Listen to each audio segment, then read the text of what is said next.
Sa video ito, gusto kong i-share sa inyo kung ano yung mga hadlang sa buhay natin para mapalayo tayo sa Diyos o para hindi natin maramdaman ang presensya ng Holy Spirit sa atin. Una sa lahat, merong dalawang aspeto. Hindi lang ang kasalanan ang naglalayo sa atin sa Diyos, kundi merong worldly pattern na hindi natin namamalayan.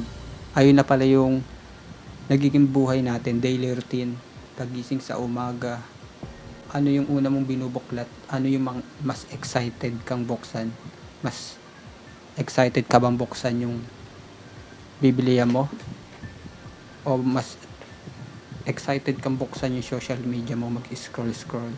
Hindi ang Diyos ang lumalayo sa atin, kundi tayo rin naman yung gumagawa kung bakit natin hindi maranasan ng Diyos. Ang isang hindi natin namamalayan o hindi tayo aware na nakikibagay tayo sa mga mundo, sa mga makamundong gawain, mga worldly activities, imbis na spiritual activities. Tulad ng, ano nga ba yung mga spiritual activities na dapat isang maging daily routine ng isang mananampalataya?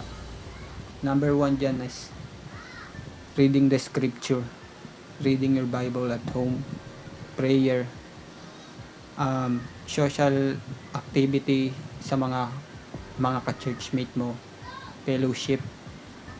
Isa rin sa spiritual habit yung tumanaw ka sa mga nature, environment, at sharing your faith to others, memorizing verse sa Bible.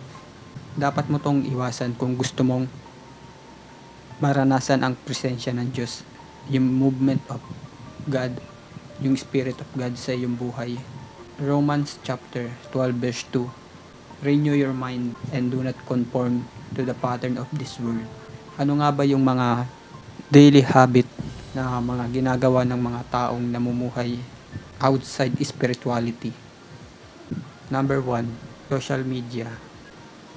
Makaka-influence yun sa isip mo hanggang sa hindi ka na naging aware na nagagaya mo na sila, na-adapt mo yung mga attitude na mga behavior na ipinapakita nila.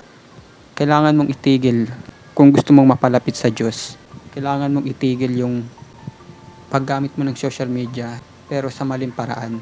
Yung mga entertainment sa obstacle para unti-unti mamatay yung espiritu mo.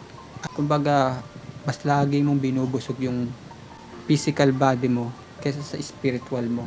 Doon ka unti-unting madidrain at hanggang sa maging empty ka na, yung pakiramdam empty, walang peace, laging stress, laging pagod. Ayun yung habit na makakasama sa'yo.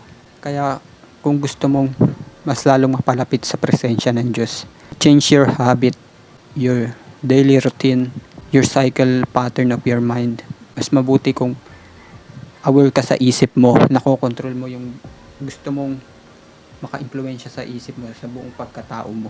At kung nakatulong sa iyo ang video na to, kung gusto mo pa ng mga ganitong content, please leave the like para at ma-encourage pa ako na gumawa ng mga video na tulad nito at masabi sa inyo ang lahat ng mga katotohanan na inihayag sa akin ng banal na spirito.